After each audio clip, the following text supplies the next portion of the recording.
Eu vou passar agora um vídeo que é um compilado de falas do Lula. Nós não colocamos todas as falas dele porque ficaria um vídeo muito longo. Então são só algumas. Ele falando em vários países do mundo, falando com Biden, falando em Portugal, aqui no Brasil também. Eu vou dar até a fonte, foi um post do Kim Paim no Twitter, ele fez essa thread com toda a sequência de falas do Lula, que está um discurso muito bem ensaiado. Veja só. E é por isso, Shoa, que o Brasil tem exigido uma nova governança mundial. Por que uma nova governança mundial?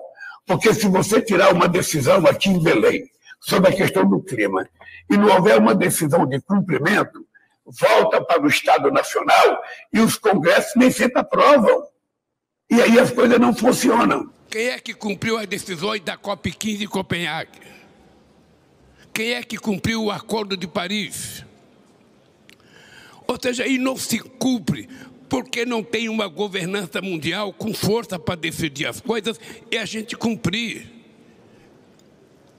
Se cada um de nós sair de uma COP e voltar para aprovar as coisas dentro do nosso Estado Nacional, nós não iremos aprovar. A questão do clima só vai ter solução se a gente tiver decisões globais.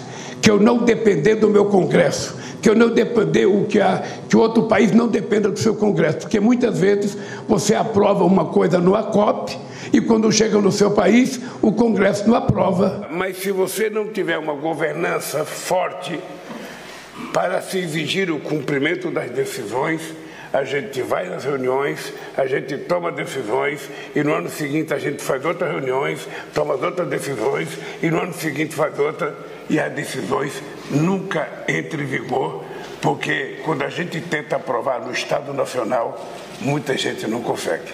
Porque a questão climática, se não tiver uma governança global forte, que tome decisões, que todos os países sejam obrigados a cumprir, se nós não tivermos, não vai dar certo. Você vê que ele estudou bem ali a lição de casa, vai repetindo isso. Tinha mais vídeos, nós cortamos para não ficar algo muito maçante aqui. E aí eu queria saber do Adriano Janturco. Janturco, então quer dizer que se o Congresso não aprova, vamos dar um jeito de não ter que passar por lá. É essa a ideia? Pois é, olha, e este é o mesmo Lula que depois reclama de algumas declarações de outros líderes internacionais sobre a Amazônia, né? Que reivindica a soberania nacional sobre a Amazônia, por exemplo, né? Olha, Renato, assim, eu acho que nosso público já está farto dessa ideia e concorda bastante conosco aqui, e já quando simplesmente escuta algo tipo um governo global, um parlamento global, já está de alerta. Então, estou pensando também em quem está do outro lado e talvez possa até concordar com essa fala. Quero me referir um segundo a essas pessoas, né? Porque, vamos lá, a pessoa pode pensar, bom, mas é bom, né? Assim, tem um problema global, que é aquele ambiental, então realmente cada país por si só não resolve as coisas, nós precisamos nos unir e dessa forma sim queremos resolver o problema. Bom, deixa eu explicar por que não funciona assim. Primeiro porque há uma falácia que é repetida no mundo inteiro e hoje, desde criança, que é o seguinte: supostamente as questões ambientais, as pessoas falam que são inerentemente globais, o que é falácia, não é verdade. Primeiro, por quê? Uma coisa são as questões ambientais, outra coisa são as questões climáticas, que é um subconjunto das questões ambientais. Nem todas as questões ambientais são questões climáticas. Ou seja, muitas questões ambientais são questões locais. Por exemplo, quando nós vimos agora nestes dias, né, os danos, supostamente tudo indica, né, que realmente seja assim, provocados pela mineração em Maceió, etc. São questões locais. Quando há uma barragem, etc., que quebra, são questões locais. Então, nem todas as questões ambientais são globais para começar. Aí, claro, as questões climáticas realmente são questões globais, mas as questões climáticas. Só que aí há outras falácias, né? Por quê? Porque se existe uma turma que tem um histórico de previsões erradas, é exatamente essa turma malthusiana e neomalthusiana.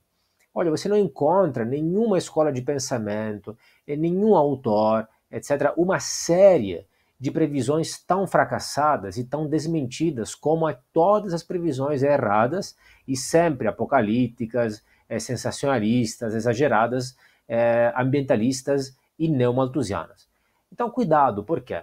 Esse aqui do clima pode ser, até nas melhores das hipóteses, com as boas intenções que você pode imaginar, mas é potencialmente uma agenda totalitária, porque o clima, em termos teóricos e vagos, pode significar tudo e nada, mas em termos concretos, o clima significa a comida, a carne ou não que você tem que comer, se tem que ter uma agenda para a redução de consumo de carne, né? Então, o que você tem que colocar nos seus orifícios, a famosa atual guerra contra os carros, porque também poluem.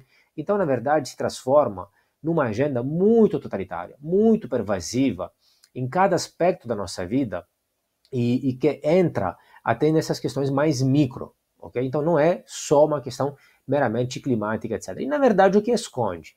Esconde uma tentativa da qual falamos aqui muitas vezes, de centralização, para variar. Ou seja, é um novo motivo, nem tanto novo assim, para a velha motivação, que é sempre a velha boa centralização. Há toda uma turma que pensa isso, desde até Immanuel Kant, que tem até outras contribuições interessantes, mas que na Paz Perpétua falava de um desejo, do ideal de paz entre os povos, que, claro, todo mundo compartilha, mas que, em última instância, poderia ser alcançado até com um governo global. E se, por um lado, pode ser, teoricamente, em termos abstratos, verdade, é o seguinte, como falamos também outras vezes, o poder absoluto corrompe e o poder absoluto corrompe absolutamente. Ou seja, imagine, se você tivesse amanhã um presidente, um parlamento do mundo, um governo do mundo, um presidente do mundo, o que você acha mais provável?